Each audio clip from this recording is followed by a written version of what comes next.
What's up everybody, and welcome back to my channel and another session of what I'd like to call Real Talk with Ria. Now, if you are a returning viewer or subscriber, you already know who this is, but if you are new here, this is your first time seeing my face on your screen, welcome. Hopefully you subscribe, become part of the community. My name is Ria and this is Rated R.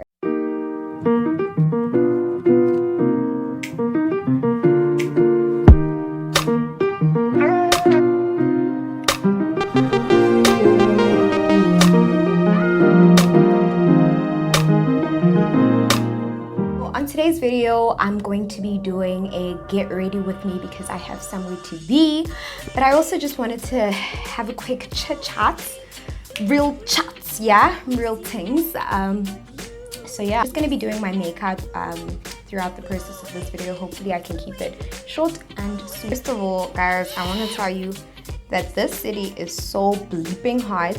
I have all of these lights shining bright like a diamond in my face.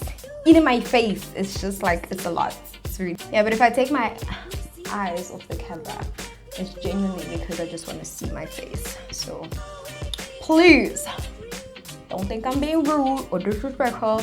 And once again, don't judge me. I'm not an MUA. There is method in this madness. Please, oh. I kind of feel like I'm compelled nowadays to start off all of my videos with really asking how people are doing. Because siyagoa, guys. Yar. How are you doing? How are you doing? How have you been? It's November now. We are in the month of November, which is also my birth month. So I'm super excited. End of year normally comes with end of year fatigue. So I can just imagine that everybody must be feeling like really tired, you know, really lethargic, don't really have the motivation to complete tasks or even start tasks.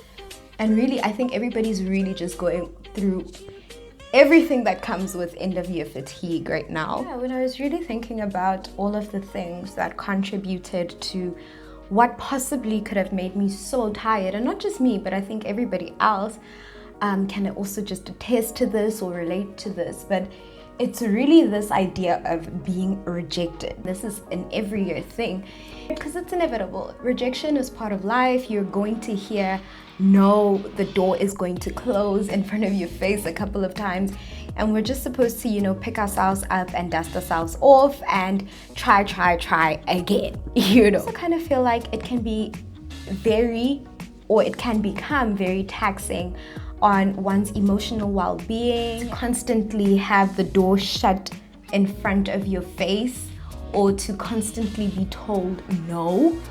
And I was really like thinking about like, yikes guys, when people say that I have a fear of being rejected, I was really thinking about what does that mean? What does it really mean to say I'm afraid of somebody telling me no? What is it really that makes us fear hearing the word no? So for me, I can really size it down to two specific things or reasons why rejection has become so hard for me. It's really started to take a toll on my emotional well-being, and I've been finding it very taxing to hear the word no and then to have to start the process over again.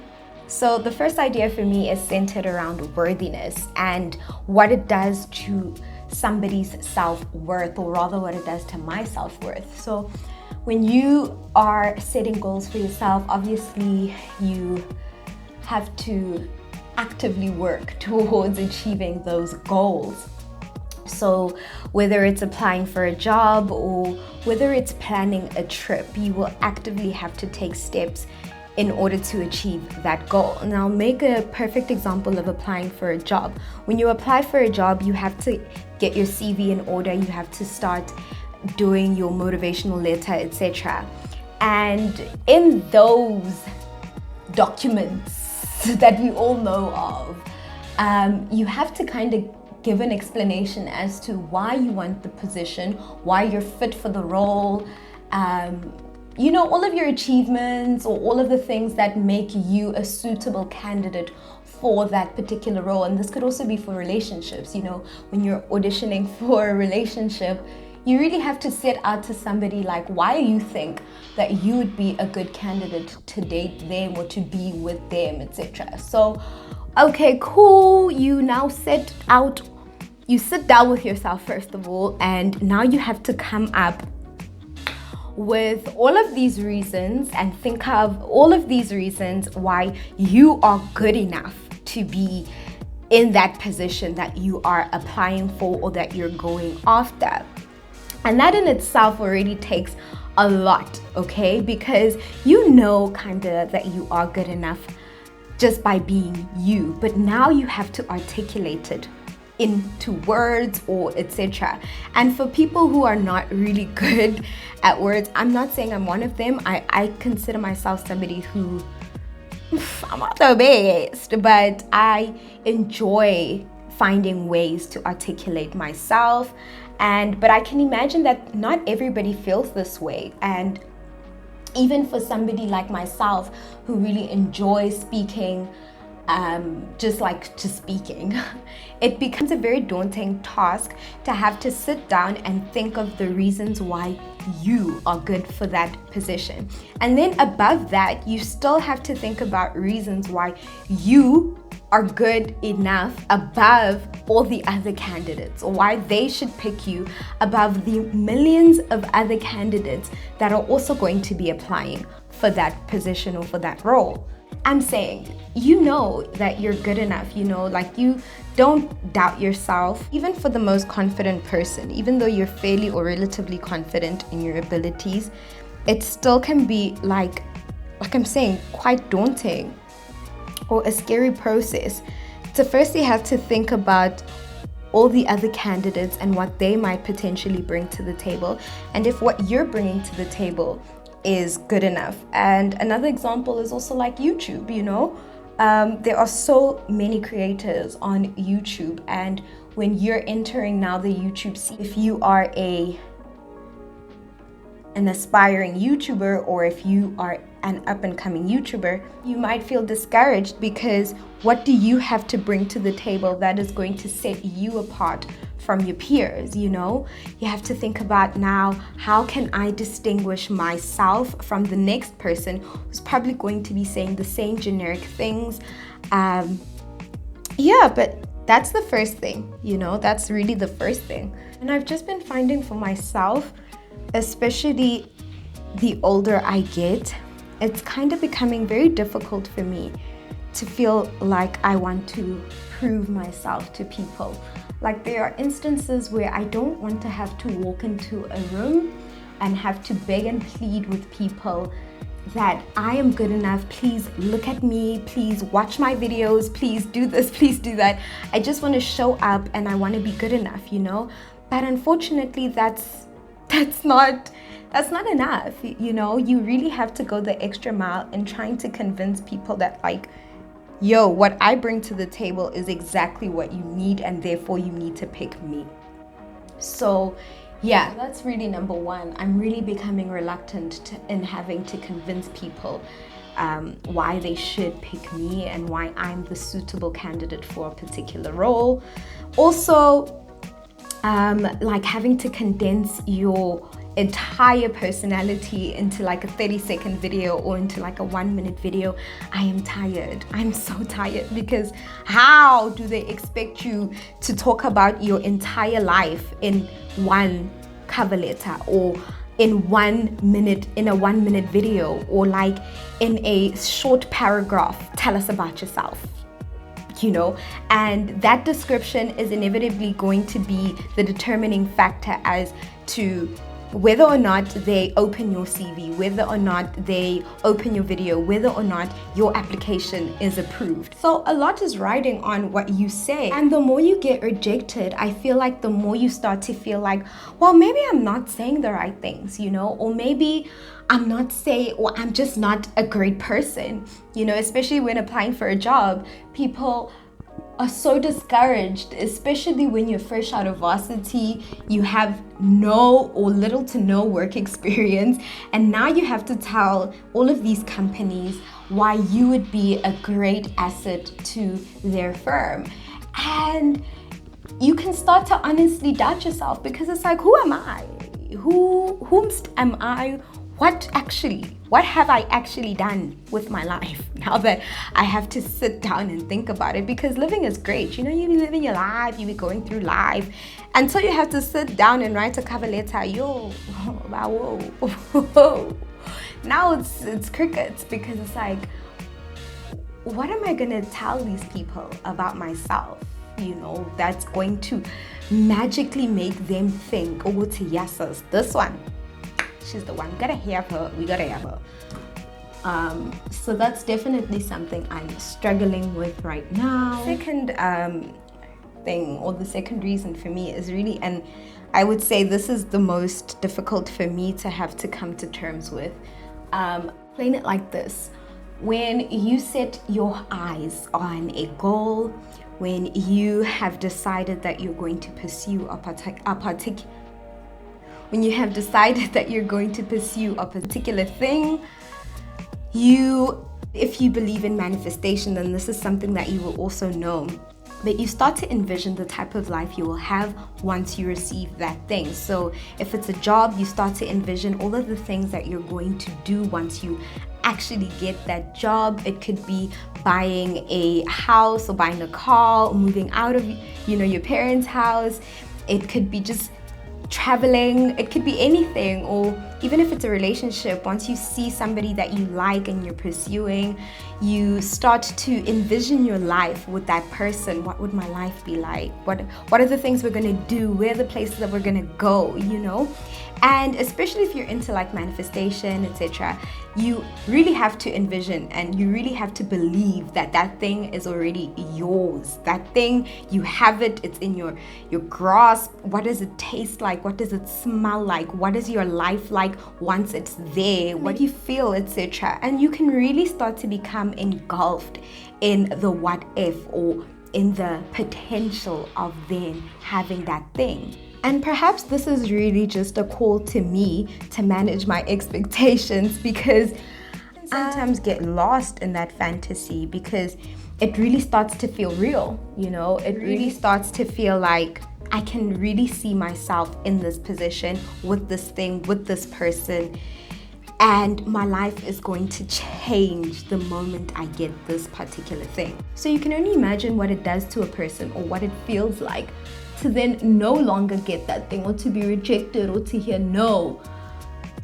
It's not just, okay, no, you didn't get the job. Now it's that entire life that you envisioned for yourself, the job, the house, the car, everything, the vacations.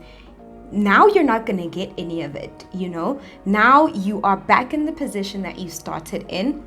Now you have to go back to the drawing board and try again. You have to start from scratch convincing somebody else now that you're good enough for this position or for the role. And then the fantasizing starts again. Basically, your entire reality, or that entire fantasy, crumbles before your eyes. On top of feeling like perhaps you're not good enough, perhaps you don't fit the mold, or you don't fit the criteria.